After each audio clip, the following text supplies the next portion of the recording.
Sababu 5 kwa nini hujafikia ndoto zako na jinsi ya kuanza leo. Je, umewahi kukaa kimya na kujiuliza, mbona maisha yangu hayaendi kama nilivyopanga? Umeweka malengo, ukaandika ndoto zako kwenye daftari, ukaomba, ukaamini. Lakini bado kila mwaka unapita bila mabadiliko ya kweli. Ndoto bado ni ndoto. Maisha bado ni yale yale. Na sasa umeanza kujiuliza, je, kuna kitu kibaya kwangu? La hasha. Kuna matatizo, hujachelewa na hauko peke yako.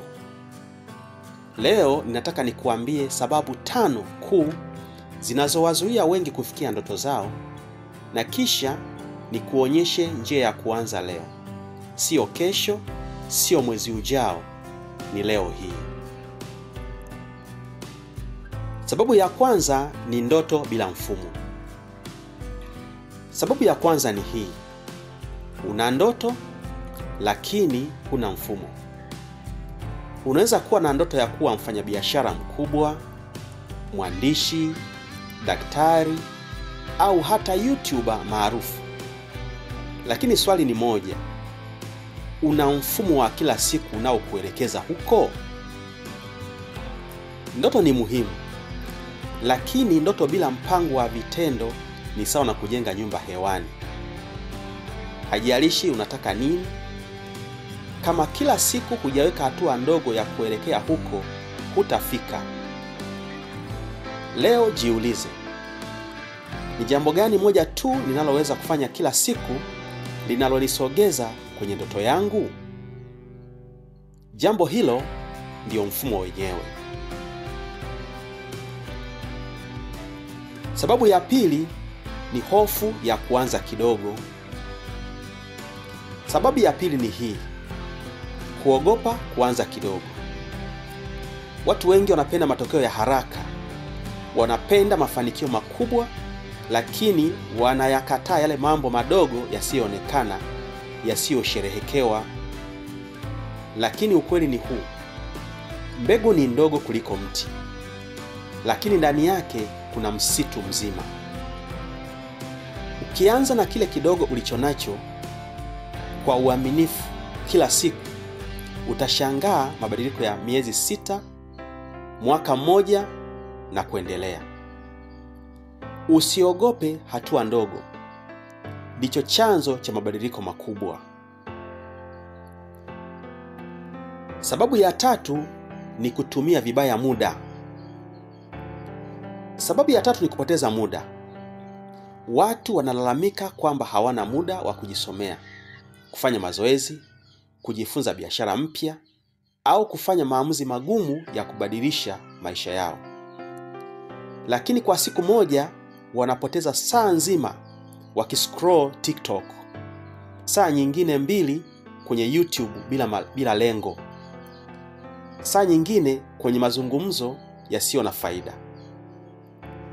Kwa siku 3 tu tayari ni masaa 5 yaliyopotea, masaa ambayo yangekujenga. Sasa fikiria wiki, mwezi, mwaka. Ukweli mchungu ni huu: si kwamba hatuna muda, ila hatujaamua kutumia muda wetu kwenye mambo yanayojenga. Leo chukua hatua ndogo, andika ratiba yako, chagua saa 1 tu kwa siku kwa ajili ya ndoto zako. Saa hiyo inaweza kubadilisha maisha yako. Sababu ya 4 ni kukosa mwelekeo na kujikurupukia. Sababu ya 4 ni hii: kujaribu kila kitu badala ya kushikilia kitu kimoja.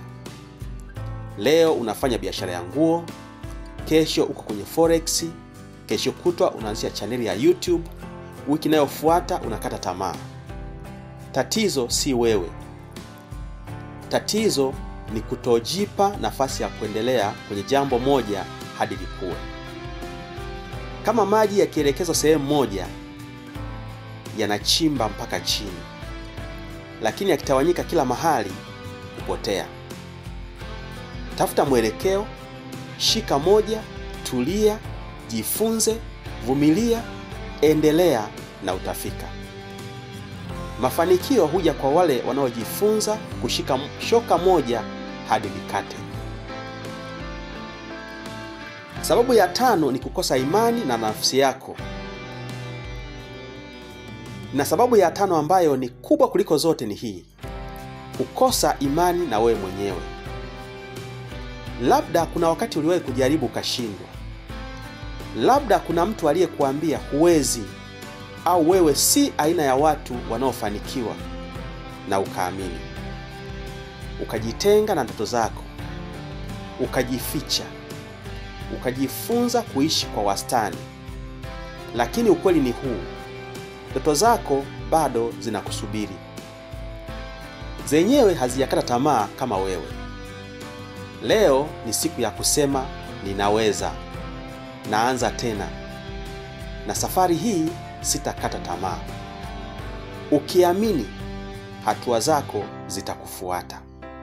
Ukichukua hatua, matokeo yatakuja.